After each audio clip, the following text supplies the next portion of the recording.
It's the Scotty Myers Show. Hello. Welcome to the show. I'm your host, Scotty Myers. Don't forget, follow me on all the social channels, The Scotty Myers Show on Facebook and Instagram, at Scotty Myers on Twitter. I need to be a bit more active. I've been slacking a little bit lately. Just so much. And I'm kind of in Dante mood from Clerks right now. Because I kind of feel like I'm not even supposed to be here today. Because I should be in Florida. I'm not. But I should be. I'm still home. I should be gearing up to run a half marathon tomorrow. Instead, a few different factors have played that not to be the case. I'm not doing it. Obviously, I'm home, and I'm missing it. I'm seeing the pictures on social media of people there, and I'm just like, man, I should have went anyway. But I'm eyeing a March run now. There's one in January that I'd still like to do. I just don't think I could do both, January and March. So I'm eyeing this thing they've got coming up in March. So we'll see. Hopefully everything will align for that. Let's jump right into the geek news. We actually got a ton of Star Wars news to get to a little bit later on. Some of it sounds really exciting. But we'll start with DC. Kind of a light week in the world of DC. Not a whole lot going on as far as news, rumors, sneak peeks. The producer for Black Adam was doing an interview. He was chatting a little bit, and he says Black Adam, the film, has a high kill count, which should excite fans because that means we're not getting a watered down version of Black Adam, which even that first look at DC fandom kind of indicated, this wasn't going to be, it's Black Adam, but not really. It's just like a friendly Black Adam. Not the case. And it's exciting to see that they're sticking so closely to kind of the character on this one. And I find, probably take heat for this statement, but I think DC does a better job of that overall than Marvel, in all honesty. I think, most of DC's movies have fit the tone of the character. You could make some arguments about Superman, obviously, not being the Superman that we all kind of know and love, but they haven't taken any serious characters and turned them into jokes or anything like that. So maybe DC has done a better job being true to the version of the character. The quality of the film, you can argue it, right? I would definitely argue that I've enjoyed damn near every DC movie, but I know some people haven't. So, that's an argument you could have. But as far as kind of honesty to the character and tone of film, I think maybe overall DC has done a bit of a better job of that. The Green Lantern show was one of the surprise missing pieces from DC fandom. I really thought we would get something at DC fandom this year talking about that HBO Max series based on the Green Lanterns, but we haven't really gotten anything. They've done some casting, but we haven't really heard much as far as how production's going. Now stories are coming out that the show is going to be darker in tone than expected. And I hope when they say that, it's to match different characters, because not every Lantern is dark. Some of them definitely have dark characteristics or dark stories, and I know Sinestro is going to be a Green Lantern in this. Of course, his story does get dark when he succumbs to the Yellow Lantern energy and that type of thing. So it all depends on what story they're telling. But I know Guy Gardner's part of the series. I never think of Guy Gardner as a dark character. He's an asshole character, and that's why some people love him. He's probably my least favorite Lantern, in all honesty, but I still want to see him, and I want to see him portrayed correctly, not just some dark, moping character. That's not Guy Gardner. So, I'm hopeful that when they say this is darker than expected, it's not going to be an overarching thing and a depressing show, because that's not how I picture the Lanterns. Maybe darker than expected because it takes place in space. That's what I'm hoping. Some not sad news, he's doing okay, but bummer news. Jason Momoa tested positive for COVID, so they've had to kind of work around shooting Aquaman 2. No word yet on whether or not this is going to delay the film, but they did have a very tight filming window. They were cramming a lot into a small period of time for the Aquaman shoot. So hopefully this doesn't affect the final product. And the real good news is that Jason is doing okay. Apparently his case of COVID, didn't really knock him down. He said he wasn't feeling well, wanted some healing vibes, but people associated with the film said that he was doing all right. So that's good, and hopefully by the time this is even out, he's recovered, but if not, a speedy recovery for Jason Momoa. Let's switch over to Marvel. They dropped a trailer. Well, Sony dropped a trailer this week that's Marvel related, and we'll get to that in a second. First, though, let's talk about the Eternals, the big new Marvel movie that's out everywhere, and it's projected to do okay this weekend. About $75 million box office is what they're projecting. We'll see if it hits that projection. But the reviews have not been great, I will say that. But I will also always say never, ever, ever go by reviews. Do not go by Rotten Tomatoes. It's just, there's so many movies that have great ratings on Rotten Tomatoes that I've seen and I don't like, and I know other people that don't like them, but some people like them. It's such an individual thing, movies. If you saw an ad for the Eternals, whether it was a preview or TV spot or whatever, and you're like, that looks good, I'd like to go see that. Don't then go to Google and Google Eternals reviews, and if you see bad reviews, go, well, now I'm not going. Just go. If it piqued your interest, it's worth going to see. I have seen a couple people online say Marvel has finally made a DC movie. So that might dissuade some people. That was one of the things that caught my attention about it when I saw the first trailers. Was I was like, oh, fuck. They're making an earnest superhero film here that looks a little bit more realistic as far as the tones and the color palette. And it doesn't look as jokey, but they still were trying to shoehorn in some jokes. But I'm excited to see the Eternals. I think it looks really cool, different for Marvel, and that's to me the biggest thing. I just want to see Marvel do different things. They can, and I think they should. So we shall see. Some of the Eternals characters are already popping up at Disneyland on Avengers Campus, so that's kind of cool. They obviously had that ready to roll right away, so good on Disney and Marvel for being so in sync there.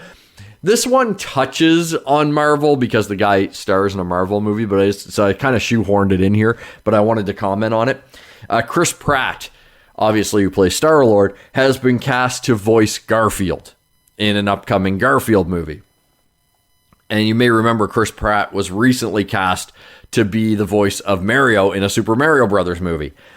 A couple things here. One, leave jobs for other people. Like, he's not, I say this as a guy sitting in in his apartment, but I don't even find Chris Pratt to be that good that he should be like, let's get him for every movie. He's not. He is the best and smartest agent in Hollywood, because literally everything Chris Pratt does is a franchise film that would do the same box office whether he was in it or not. If someone else was Star-Lord, Guardians of the Galaxy still would have been a hit because everything else in that movie was awesome. And I'm not saying he was bad in it, but anybody else could have stepped into that. Jurassic World, same thing. Chris Pratt's not the star of that movie. The dinosaurs are. And then the same with Super Mario Brothers and Garfield. They're established properties. This is playing it safe in Hollywood. And it's not even a bad way to do it, but it's just, when Chris Pratt has never opened a movie. You know what I mean? Like, you've never seen his name above a title of a character or something that you've never heard of, and it's done big box office. So his agent, brilliant. But I also just want other people to do these roles. Chris Pratt as Garfield, I don't think is going to work. I don't think he's sarcastic enough. Bill Murray was great as Garfield. He has that kind of deadpan, doesn't care attitude, and I don't get that from Chris Pratt. Chris Pratt's too, happy-go-lucky. It'd be like Seth Rogen being Garfield. Wouldn't work. Off the top of my head, I have no idea who I would cast as Garfield. Patton Oswalt might make a really great Garfield if he was game to do it. But, yeah, I just don't see anybody that's kind of got that shucks kind of attitude. That's not Garfield. And I know they're actors, but still, I can't see them getting there. I read a lot of Garfield growing up, okay? This touches me deeply. On to the trailer that was released this week for a Marvel flick in the Sony Spider-Verse that they're building over there. We finally got another look at Morbius. And I gotta say, it looks good. Overall, this trailer excited me. Jared Leto's great. I am 100% on board with Release the Air cut just so I can see more of his Joker. But his Morbius looks really good. The effects look good on his face. There are times he looks frightening. I loved damn near everything I saw about this trailer. Couple of things I didn't like. One, there is a sequence in the trailer where he flies in a subway tunnel. It looked shitty. Now, that can still be fixed. They still have time before they're released to tighten up some of the CGI. So maybe they wanted to show that, and it might not be a finished effect yet. But my first take on seeing him, that sequence in the subway tunnel, is that it looked really bad. And they should tidy that up. I mean, it was almost Sonic level where, it was like, that's what Sonic's going to look like. And then they fixed it, thank God. I'm hoping that Sony looks at that and goes, we need to tidy that up, because it just didn't look good. Did not look good. The second thing that I didn't like about it, and this is a Marvel trope, and I'm sure you're probably sick of hearing me harp on this, but you've got this character that is a horror-based character. He's a vampire. So you have this, scary, and up until this point in the trailer, a relatively dark, ominous, horror trailer at the end of the day. It really felt more like a trailer for a horror movie until the last 30 seconds, or not even 30 seconds, the last 10 seconds. Had to crack a joke. Had to shoehorn in a joke, and a joke that made no sense. It was like him assaulting, some sort of bad guy, looked like a street thug type character, and he flashes kind of the Morbius face, and then he quickly drops it and smiles like, Dr. Morbius here to help you. And it's like, no, if there's one thing that I will always hold against the Marvel Cinematic Universe, it's the shoehorning in of jokes. And it seems like any movie now tries to do it. And it's almost like you can't end the trailer on something cool now. You have to end the trailer on a one-liner joke. And we just need to stop this. Because to me, it totally took me out of the trailer. I was on board. I was like, this looks good. This looks good. This looks good. Oh, flying. Okay, a little weak, but you know what? You can fix that. I'm on board. Stupid shoehorned in joke. You ruined the whole mood of the trailer.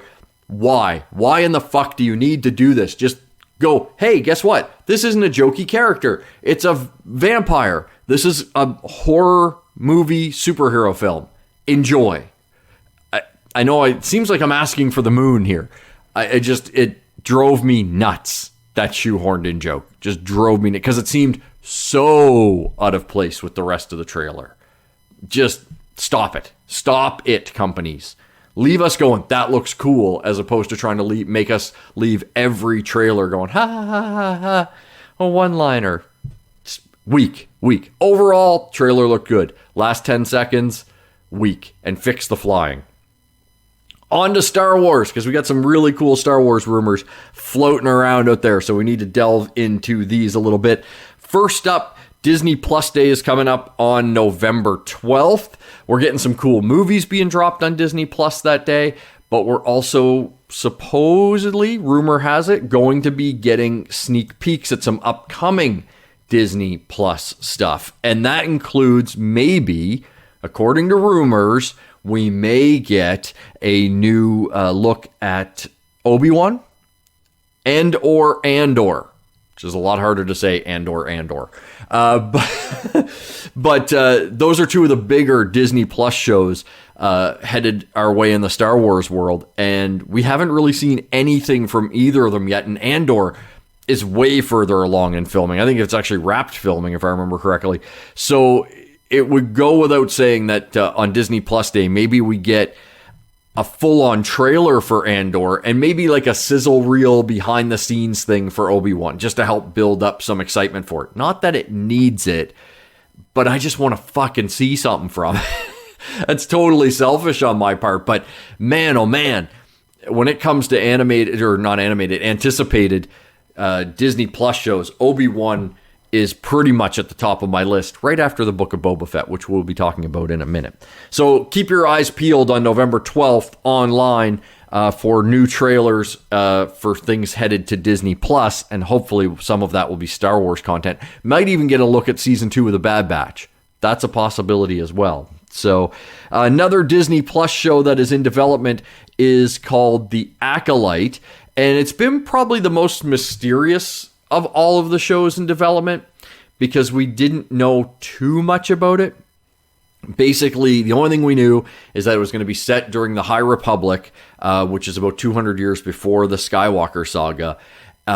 Now it's saying that the Acolyte is actually going to mark the end of the High Republic, and maybe this very pivotal moment in Star Wars lore where the High Republic falls and kind of the Sith rise into power, and it could be a very interesting and kind of dark time in the galaxy's history.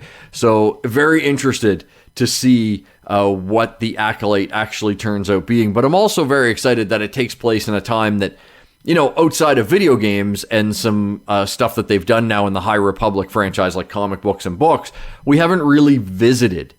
So really cool to visit kind of a time that we haven't yet. It's expected to go into production next year, so we probably won't see the Acolyte until 2023 at the earliest. And it's its very own standalone story. So something to definitely look forward to and keep your eyes open for would be The Acolyte. But again, it's going to be a while before we see anything from it. Another rumored show is popping up for Disney Plus, and it's another animated Star Wars show. This one, on paper, I'm excited, but when I actually sit down and think about it, I kind of go, what are you going to tell me? So there is a rumor floating around out there that Darth Maul may be getting his own animated series on Disney Plus. And like I say, on paper, I'm 100% on board for this. Darth Maul, one of the best characters in Star Wars. If you have not seen what they did with that character, like, he was just a badass in The Phantom Menace, right? You meet him, he's cool, he's got that double-bladed, like, who didn't lose their minds when we saw that in the trailer? When Maul was just holding the saber sideways and then, zzz, you know, and that other blade came out. It was like, oh, shit. I remember, like, that was a moment of chills in the theater. And then in traditional Lucas Star Wars fashion, if George Lucas has an issue, it's that he loves to kill cool characters very quickly.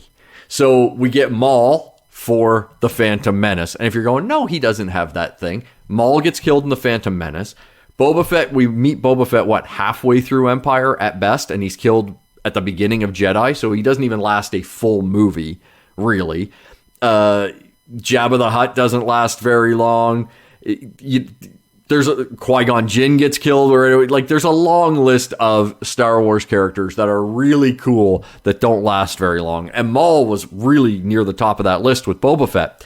But they did an amazing job between the Clone Wars animated show and Rebels of really flushing out the Darth Maul story and getting a much more complex character, a guy that, you know, we meet as the Sith, you know, acolyte who, you know, obviously right there beneath Palpatine, and then obviously feels betrayed by Palpatine and goes his own route, becomes a criminal mastermind. The story that they told for Darth Maul, really, in my opinion, up until now, because we'll see where things go with, you know, like Book of Boba Fett and that, Darth Maul may be the most fleshed out character in the entire Star Wars lore.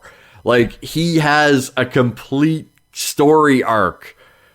A lot of even like Vader kind of has holes in his story that we may get filled in a bit more. But yeah, so I love Darth Maul. So when I see this and I go, yes, give me Darth Maul. But then I think, well, what are you going to tell me?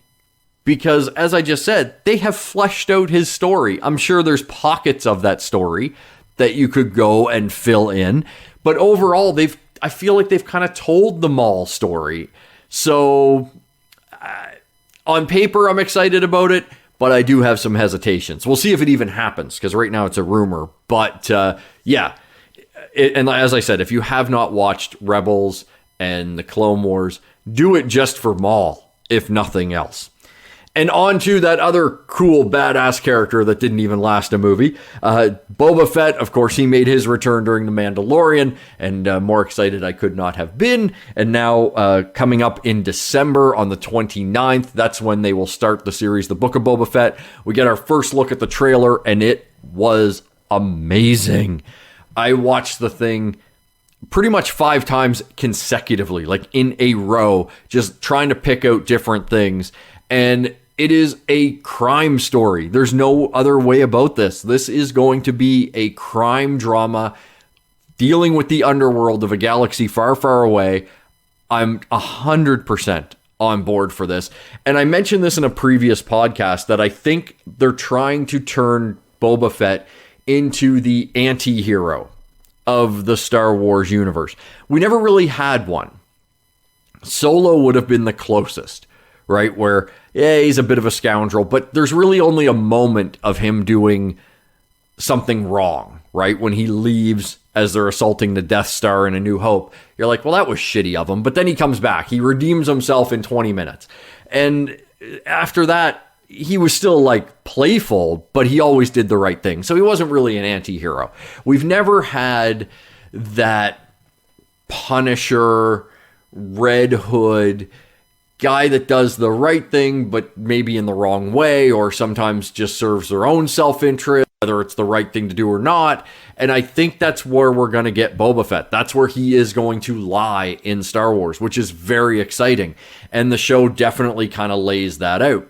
The other interesting thing about the show is that it hints at the return of Crimson Dawn. Now, if you haven't been following the animated shows, Crimson Dawn did make an appearance in the Solo film. So if you didn't see that, you're definitely not down with Crimson Dawn. It was a criminal organization that was started by Darth Maul, basically, or he took it over and led it for a while. And then eventually, Kira, who was Solo's love interest in the Solo film, she rises to take power of Crimson Dawn. So that maybe means Emilia Clarke could pop up in the Book of Boba Fett if we're at that stage of Crimson Dawn. It's hard to say, but I definitely saw some hints that Crimson Dawn will be a major factor in the Book of Boba Fett when it is finally released. So more excited I could not be. The only thing that I'm bummed about, in one way and in another way I like it, is we got this trailer so late. It's, basically less than 2 months before the show premieres. So I'm not sure that we'll get another trailer, maybe at the beginning of December, to help build up some hype for it.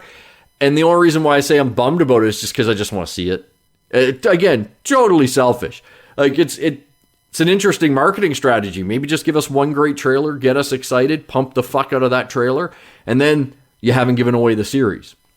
Could work out that way as well. But believe me, December 29th, I know what I'm doing. I'm watching the Book of Boba Fett. And if you haven't checked out the trailer yet, check it out. Scotty Mars Show on Facebook, at Scotty Mars on Twitter. It is worth a watch. And that will do it for this week's edition of the show. So until we chat again, have a great week.